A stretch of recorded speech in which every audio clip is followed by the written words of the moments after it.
Don't you notice how I get quiet when there's no one else around me? Don't you dare look at me that way. I don't need reminders of how you don't feel the same. Oh, the burning pain, listening to you heart pump out some new soulmate. She's so perfect, blah blah blah. Oh, how I wish you'll wake up. 안녕하세요. 칼리스. Run to me, confess your love. At least just let me say that when I talk to you, oh Cupid walks right through and shoots an arrow through my heart. And I sound like a loon, but don't you feel it to confess I loved you from the start.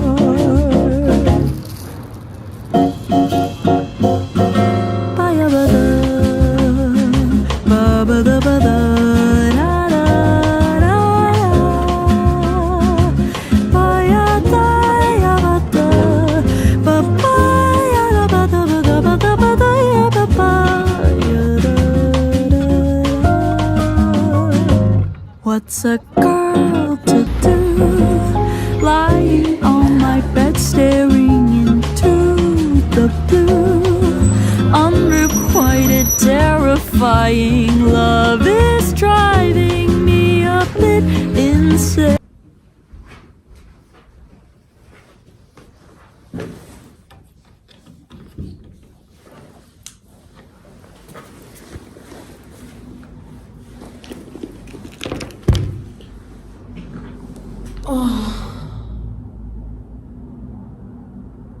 Наконец-то. Va nihoyat keldim uyga. Ertaga imtihon. Bugun mock test bo'ldi. Kim koreyskiga shari chiqsa, ilki, sigi, titki hammasini qildik. Kstati, bugun rosa ko'p test ishladik. Hozirlik ko'rsataman.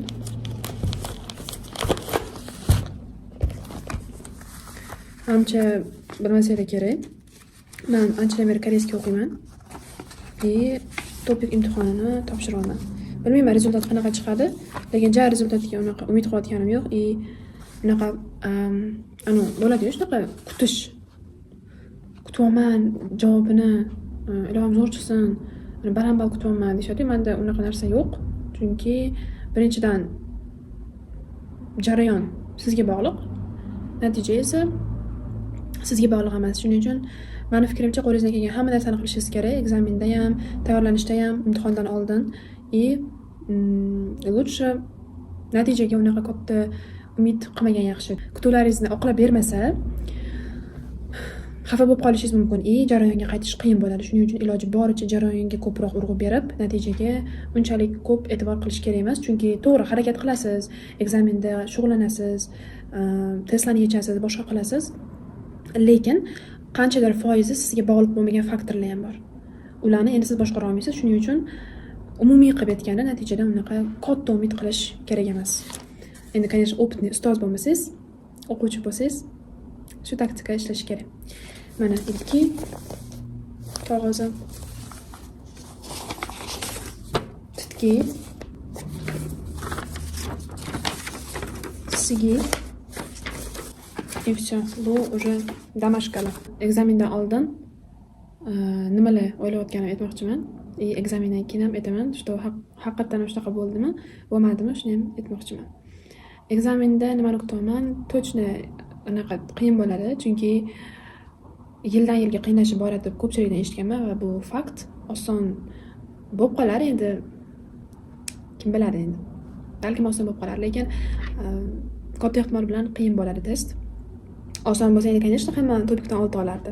Umid qilamanki, qo'limdan kelgan hamma narsani qilaman. Natija endi Xudodan. Ertaga yana borayotganimni plus ichini ko'rsataman.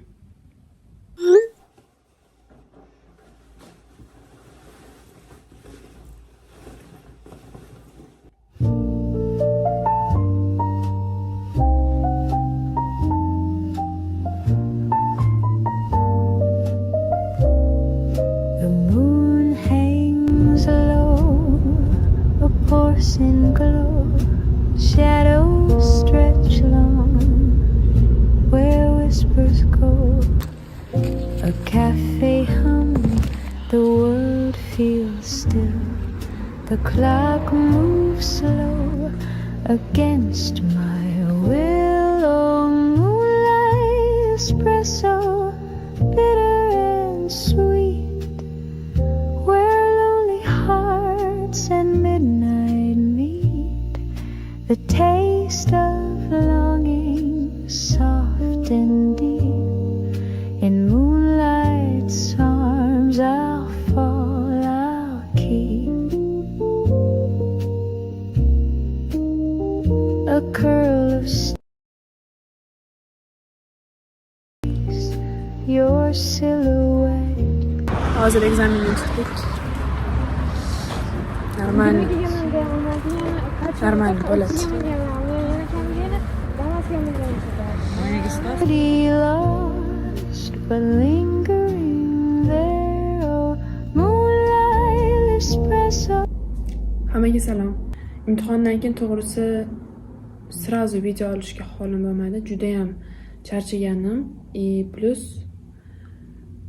imtihonga tayyorlangan haftam juda ham stressovый bo'lgani hisobiga internetga ham kirmadim, ko'p video ham joylay olmadim. Qarabsizki, YouTube vlogim uchun ham video ola olmadim. Shuning uchun 2 kun o'tib, ancha o'zimga kelib, kuch to'plab, endi mana olaman. Imtihonda to'g'risi testlar juda ham qiyin bo'ldi. Endi tabiiy edi qiyin bo'lishi. Balkim keyingi safar kirganimda bu safargisi oson tuyular. Qiyin bo'ldi, ba'zi bir bilmagan qismlarim ham bo'ldi imtihonda. Bilgan narsalarim ham tushdi. Topikda shunaqa tushuncha bor. Oldin ishlagan testlaringizni bir-ikkita qismlari yangi testlarda tushishi mumkin deb. Birinchi topigimda unaqa bo'lmagandi, ikkinchisida mana bo'ldi. To'g'risi, videoni natijamni olganimdan keyin undan keyin videoni yasab, vlog chiqazmoqchi edim, lekin to'g'risi birinchi narsalarni kuttirgim kelmadi, ikkinchidan natijani qanaqa bo'lishini bilmayman. Shuncha kutganimga yarasha umidim oqlab bermasa, keyin xafa bo'lib qolaman. Vlog ham unaqa qiziqarli bo'lmaydi kuttirganim bilan dedimda, o'shaning uchun bugun olishga qaror qildim.